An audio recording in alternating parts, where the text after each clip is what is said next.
Good morning everyone, সকলে কেমন আছো? নিশ্চয়ই ভালোই আছো। আমিও খুব ভালো আছি। তোমরা তো দেখতেই পেলে সকাল সকাল আমার পুজো দেওয়া কমপ্লিট, তুলসী মন্দিরে জল দিলাম, তারপরে চলে এসেছি নিচে।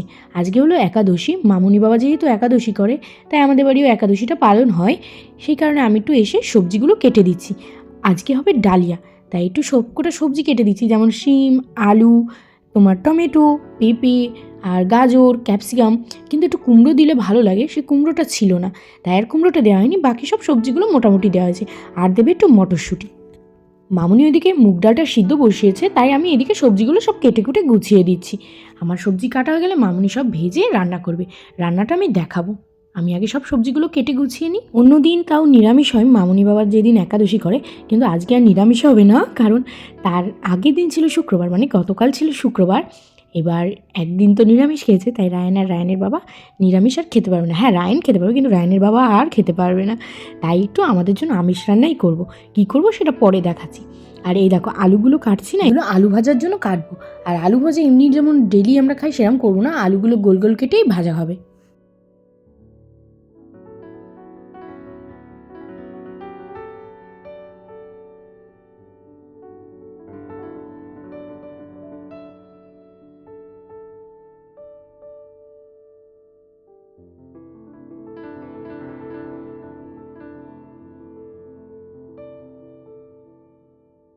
এইদিকে দেখো আমার কাটাকুটি কমপ্লিট। মামুনি হচ্ছে আলু ভাজাও বসিয়ে দিয়েছে, প্রথমে আলু ভাজা করছে। আর এইদিকে মুগ ডালটা সিদ্ধ হয়ে গেলে তার মধ্যে দিয়ে দেবে ভিজিয়ে রাখা ডালিয়া, মানে ভিজিয়ে রাখা না, ধুয়ে রাখা ডালিয়া। তারপরে দেখো আলু ভাজাগুলো তুলে নিয়ে জিরে, তেজপাতা আর গোটা গরম মশলা ফোড়নে দিয়ে প্রথমে আলু আর পেঁপেটা ভেজে নিয়েছিল। তারপর একে একে সব সবজি, মটরশুঁটি, সিম, পেঁপে, ক্যাপসিকাম সব কিছু দিয়ে ভালো করে ভেজে নিল। আর দিয়ে দিল একটু আদা কোরানো। আর কোনো মশলা দেবে না, ওই ভাজাটা দিয়ে দেবে একদম সোজা কড়াইয়ের মধ্যে, কড়াই না সরি হাঁড়ির মধ্যে, যেটার মধ্যে ডাল আর ডালিয়াটা সিদ্ধ হচ্ছিল। তারপরে নুন হলুদ দিয়ে দেখো ডালিয়াটা প্রায় কমপ্লিট। লাস্টে একটু ঘি দিয়ে নামিয়ে দেবে।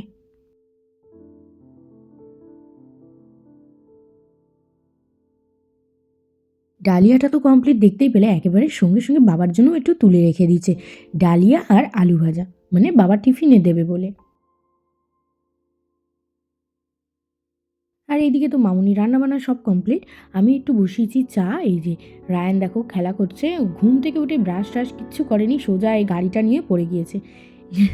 ওর দাদান আর ও এই গাড়ি চালাচ্ছে এখন। প্রথম দফা চা খাওয়ার পর আবার সেকেন্ড দফা চা খাচ্ছি। ভেবেছিলাম চা আমি খাবো না, কিন্তু বেশি হয়ে গেছিলো তাই একটুখানি খেয়েছি। তারপরে দেখো রায়ন তো বসে বসে দেখলে গুঁড়ো দুধ খাচ্ছে।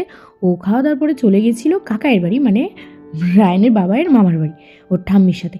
আর এদিকে আমি সব ঘরের কাজবাজগুলো করে কটা জামা কাপড় ছিল একেবারে কেচে নিলাম। আর আমাদের কাছে কি ফুল হয়েছে দেখো। এই দেখো সাদা জবা গাছে কি সুন্দর একটা পিঙ্ক কালারের জবা ফুটেছে। এটা কিন্তু সাদা জবা গাছ, তাও কি সুন্দর একটা পিঙ্ক কালারের ফুটেছে।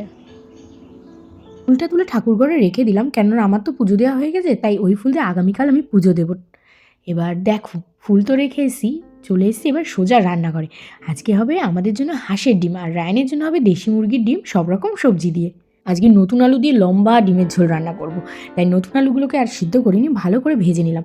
ভাজা হয়ে গেলে তুলে রেখে ওই কড়াইয়ের মধ্যে দিয়ে দেবো জিরে, গোটা গরম মশলা ফোড়নে। তারপরে দিয়ে দেবো টমেটো কুচি। টমেটোটা যখন একটু সেদ্ধ হয়ে যাবে তখন দিয়ে দেবো পেঁয়াজ, আদা, রসুন, কাঁচা লঙ্কা, শুকনো লঙ্কা বাটা। দিয়ে মশলাটা খুব সুন্দর করে কষিয়ে নিয়ে দিয়ে দেবো নুন, হলুদ, আর দেবো ভেজে রাখা আলুটা। আলুটাও যখন কিছু সময় সিদ্ধ হয়ে যাবে তখন দিয়ে দেবো ভেজে রাখা ডিম। এইদিকে তো দেখলে রায়নের সব রকম সবজি দিয়ে ডিমের তরকারিটা রান্না হয়ে গেছে। ওর তরকারিটা নামিয়ে আমাদের তরকারিতেও জল দিয়ে দেবো। আর এই যে সকালবেলায় হলো টিফিনে ছিল ডালিয়া আর আলু ভাজা, কিন্তু আমরা কেউই, মানে আমি বা রায়নের বাবা কেউই ডালিয়া খাইনি, মানে খিদেই ছিল না চা বিস্কুট খাওয়ার পরে।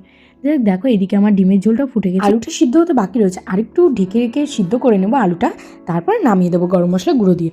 আর ননদ আগের দিন যেই মহাপ্রসাদটা দিয়ে গেছিলো সেটা একটুখানি ছিল, তাই ভাবলাম নষ্ট করে কী হবে, খেয়ে নিই।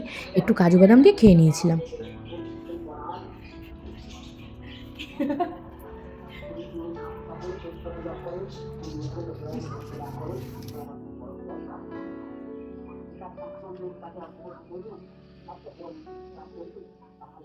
রায়নের খাওয়ানো কমপ্লিট করে নিয়ে চলে এসেছিলাম আমার আর রায়নের বাবাইয়ের খাবার।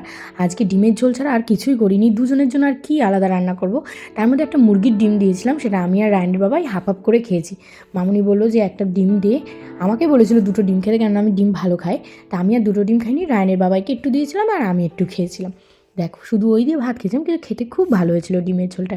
তারপরে চলে গেছিলাম একটু ছাদে। এই যে রায়ন দেখো গাড়িটা চালাচ্ছে। আমাদের যেহেতু ঘরের সামনে মানে বাড়ির সামনে সেরকম কোনোই জায়গা নেই, একটু ছাদেই জায়গা, তাই ওই রায়নের বাবাই ওর গাড়িটা তুলে দিয়েছে, ও একটু ছাদে গাড়িটা চালাচ্ছে। তারপরে তো ওরে ঘুম পাড়িয়ে দিয়েছিলাম। একেবারে সন্ধ্যার থেকে ভিডিও শুরু করছে। এই দেখো রায়ন কিন্ডার জয় খেয়েছিল, সেখান থেকে এই একটা স্নেল গিফট পেয়েছে।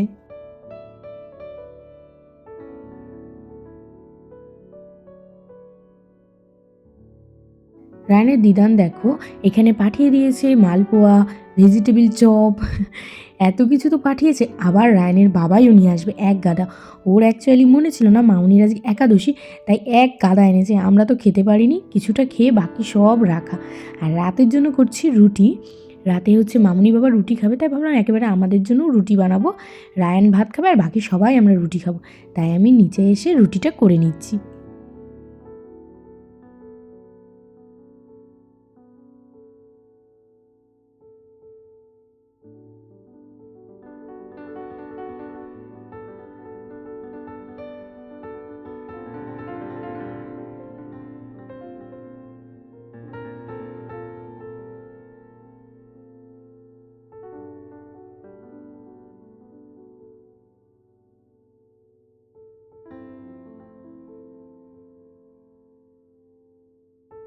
একেবারে সবকটা রুটি করে নিই, তারপরে রাতের খাবার নিয়ে আসছি।